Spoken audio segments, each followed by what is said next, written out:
नमस्कार, मेरी YouTube channel my life my way पर आपका आज फिर से स्वागत है। आज हम पढ़ेंगे धातु क्या है, क्योंकि इसका महत्व हर क्रिया में है, हर शब्द में है। धातु क्रिया का मूल रूप होता है। तो आइए इसकी हम परिभाषा देखते हैं। धातु क्रिया के मूल रूप को कहते हैं। दूसरे शब्दों में धातु क्रियापद के उस अंश को कहते हैं जो किसी क्रिया के प्रायः सभी रूपों में पाया जाता है। यानी कोई भी क्रिया हो, धातु उसमें पाया जाता है, अवश्य धातु उसमें विद्यमान रहता है। तात्पर्य यह है कि जिन मूल अक्षरों से क्रियाएं बनती है उन्हें धातु कहते हैं। जैसे पढ़, जा, खा, लिख आदि। पढ़ से पढ़ना, जा से जाना, खा से खाना, लिख से लिखना, इस तरह की जितनी क्रियाएं हैं वो सभी धातु से। यानी धातु क्रिया का मूल रूप है, वो हर जगह विद्यमान होता है। संस्कृत व्याकरण में हम देखते हैं कि क्रियाओं के मूल रूप को धातु कहते हैं। क्रिया का जो मूल रूप है वो धातु है। धातु ही संस्कृत शब्दों के निर्माण के लिए मूल तत्व या कच्चा माल कहें, इसे कहा जाता है। यानी इसके बगैर कोई भी क्रिया या शब्द का निर्माण असंभव है। और संस्कृत में इनकी संख्या है 2012।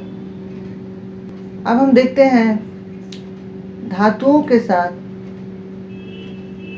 उपसर्ग प्रत्यय मिलकर तथा सामाजिक क्रियाओं के द्वारा सभी शब्द या संज्ञा हो, सर्वनाम हो या क्रिया हो, वो धातु से ही बनते हैं। यानी उपसर्ग का मिलना, उपसर्ग जो हमने पढ़ा है पहले कि वो शब्द के पहले लगता है, या प्रत्यय जो शब्द के बाद में लगता है। लेकिन उसके मिलने के बावजूद अगर कोई शब्द बनाना है तो धातु के बिना वह शब्द नहीं निर्माण हो सकता है। इसलिए धातुओं के साथ उपसर्ग प्रत्यय मिलकर तथा सामाजिक क्रियाओं के द्वारा सभी शब्द, चाहे वह संज्ञा हो, सर्वनाम हो या क्रिया हो, वो धातु से ही बनते हैं। दूसरे शब्दों में कहें तो संस्कृत का लगभग हर शब्द अंततः धातुओं के रूप में तोड़ा जा सकता है।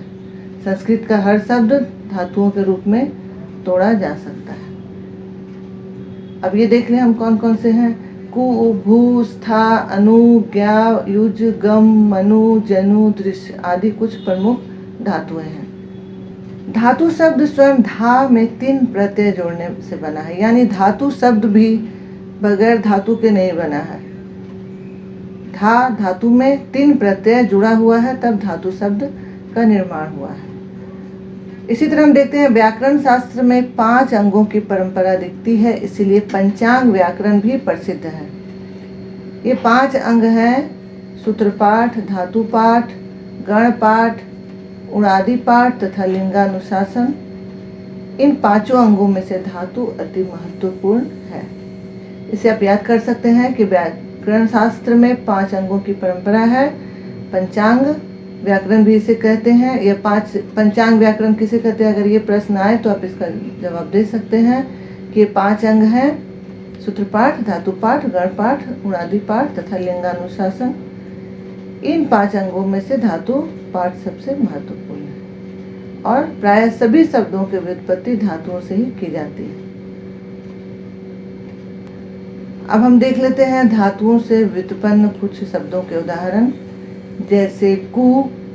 कु का अर्थ हिंदी में होता है करना, या संस्कृत के शब्द हैं तो कु का अर्थ है करना। तो इससे जो संज्ञा शब्द निर्माण होता है वो होगा कार्य, उपकरण, कर्मण, प्रक्रिया। इसी तरह विशेषण में देखेंगे तो उससे जो शब्द निर्माण होंगे वो है कर्मठ, सक्रिय, उपकारी। क्रिया में करोति, नमस्कुरु, प्रति करोमि, कुर्मः बोलते हैं इसे। और इसी तरह भू धातु से संस्कृत के भू धातु में जो होता है वो उसका संस्कृत के भू धातु जिसका अर्थ हिंदी में होता है खड़ी बोली में होना। जिससे संज्ञा के जो शब्द बनते हैं वो है भवन, प्रभाव, वैभव, भूत, उद्भव, भविष्य। विशेषण में बनते हैं भू से भावी, भावुक, भावात्मक, भौगोलिक। क्रिया से भविष्यति, अभावम, अभव, संभवेत, संभवामि। गम धातु से जिसका हिंदी में अर्थ है जाना, संज्ञा शब्द है गति, आगंतुक, जगत, संगम, प्रगति, अंतर्गामित्व, गंता। विशेषण गमनशील, सर्वगत, निर्गामी, सुगम, क्रिया, संगच्छ, निर्गच्छति, उपगमिष्यामि। तो ये शब्द इसका मूल रूप धातु है। इस तरह हम जान सकते हैं कि क्रिया का मूल रूप धातु है। धातु का महत्व व्याकरण में बहुत ज़्यादा है, पर हम सब इस पर ध्यान थोड़ा कम देते हैं, पर इसे जानना बहुत ज़रूरी है।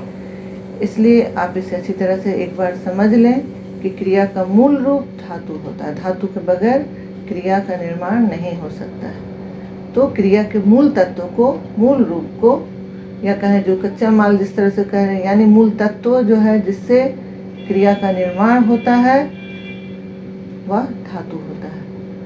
वीडियो देखने के लिए धन्यवाद। अगर वीडियो अच्छा लगा तो इसे अपने दोस्तों के साथ भी शेयर जरूर करें। अगर चैनल को सब्सक्राइब नहीं किया है तो इसे सब्सक्राइब कर लें, क्योंकि इसी तरह के अच्छे अच्छे वीडियो आपको फिर से मिलते रहेंगे। वीडियो देखने के लिए धन्यवाद।